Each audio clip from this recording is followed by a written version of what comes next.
The Runaway Walk, a Chinese New Year tale, written by Ying Chang Compestine, illustrated by Sebastien Serra. One Chinese New Year's Eve, a poor couple sent their son Ming to the market. "Trade these last few eggs for a bag of rice," said Mama Zhang.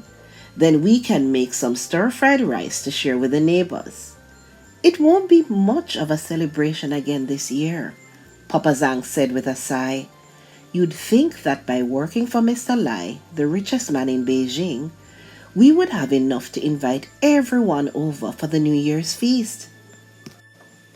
Ming hurried off, eager to do his mother's bidding. It saddened him to see his hard-working parents being cheated by the greedy Mr. Lai. As he walked, he daydreamed about what a real feast would be like, and how nice it would be to have just one new toy to share with his friends. A small old man stopped Ming near the market. "Hello, son. I see you have some eggs there. I will trade you this wok for them." "No," said Ming. "I need rice. Besides, your wok is rusted and has no handle." Just then the wok sang out, "Boy, boy, trade for me. I am more than what you see." Ming had never heard a wok sing. He thought, "This wok is magic. If it can sing, it must be able to do other amazing things." So he made the trade. The old man sauntered off, chuckling happily to himself.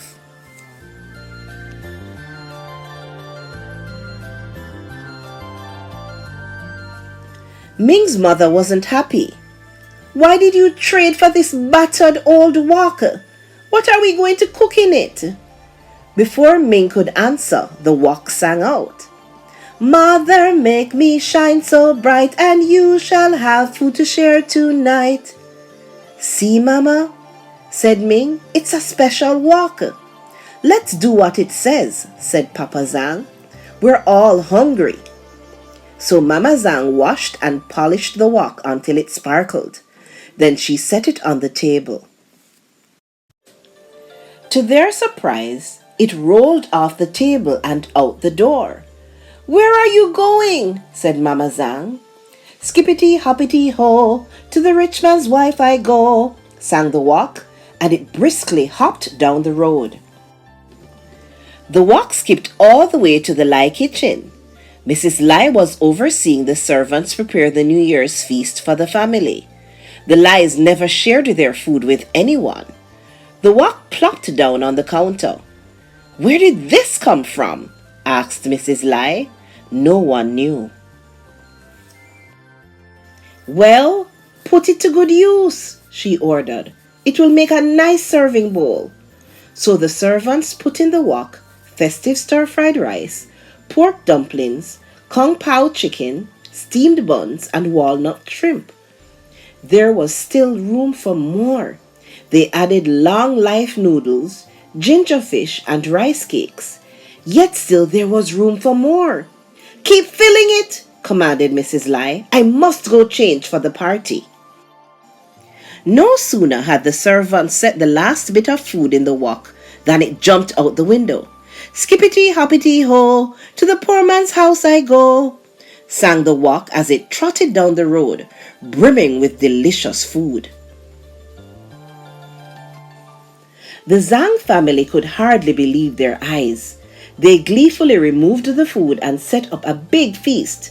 As soon as it was empty, the wok rolled out to their courtyard. "Where are you going?" cried Ming. "Skippity hoppity ho, to the rich man's son I go," sang the wok as it galloped away. The wok caught up with the rich man's son, Lan, at the market, who, though he had many toys, he never shared them with other children. The wok blocked the road in front of him. "What's this?" wondered Lan. "I could use it to hold all my goodies." And without bothering to find the owner, the chubby boy grabbed the wok. Lan bought fireworks, toy dragons, cymbals, and drums. He piled them into the wok and there was still room for more. So he bought lanterns, yo-yos, and kites. Finally, his weak arms grew tired and he headed home. When Lan arrived home, he put down the wok and went to find his mother. No sooner had he turned his back than the wok hopped away. Skippity hoppity ho, to the poor man's house I go. It pranced all the way back to Zhang's house, with all the goodies safe inside. Ming bounced with joy as he emptied the wok. "There are enough toys here for all of my friends," he exclaimed. The wok rolled over to the door and out of their courtyard once again. "Where are you going?" called Mr. Zhang. "Skippity hoppity ho, to the rich man's house I go," sang the wok as it spun down the road. The wok arrived at Mr. Lai's shop just as he was counting the money he had cheated out of the poor people of Beijing. It leaped through the window and landed on the counter in front of him. "Well, here's a nice pot to hold my money." Mr. Lai put handful after handful of gold coins into the wok, and there was still room for more. He dragged out a bag from under his counter and dumped all those coins into it too.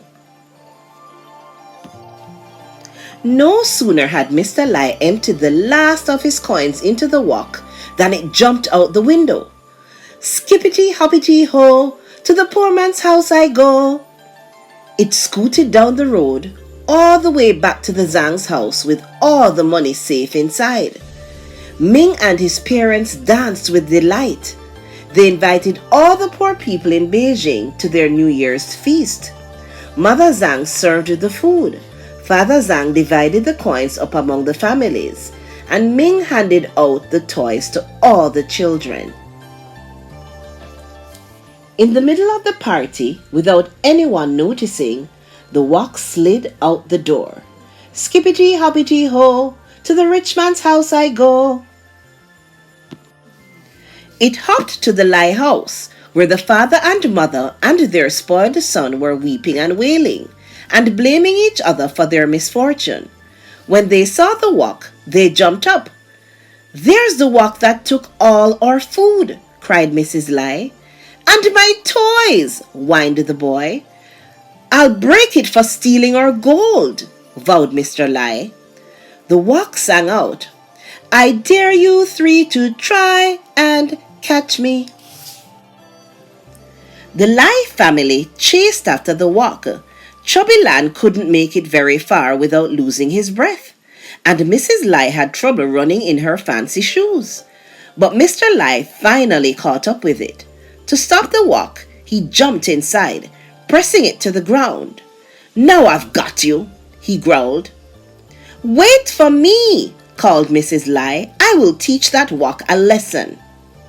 Mr. Lai tried to get up but found that he was stuck tight. When Mrs. Lai grabbed his legs to pull him out, she slipped into the wok too. Chubby Lan finally arrived, out of breath. "Help! Help! Pull us out!" cried his parents. Lan grabbed their legs but lost his balance and fell inside with them. "Skippity hoppity ho, too far away we'll go," sang the wok as it tumbled down the road, with the Lai family inside, legs waving in the air. Dragon dancers, drums boomed, cymbals crashed, and firecrackers banged, drowning out the Lai family's cries. No one noticed as the wok sped off to the distant hills. The Lai family was never seen again in Beijing.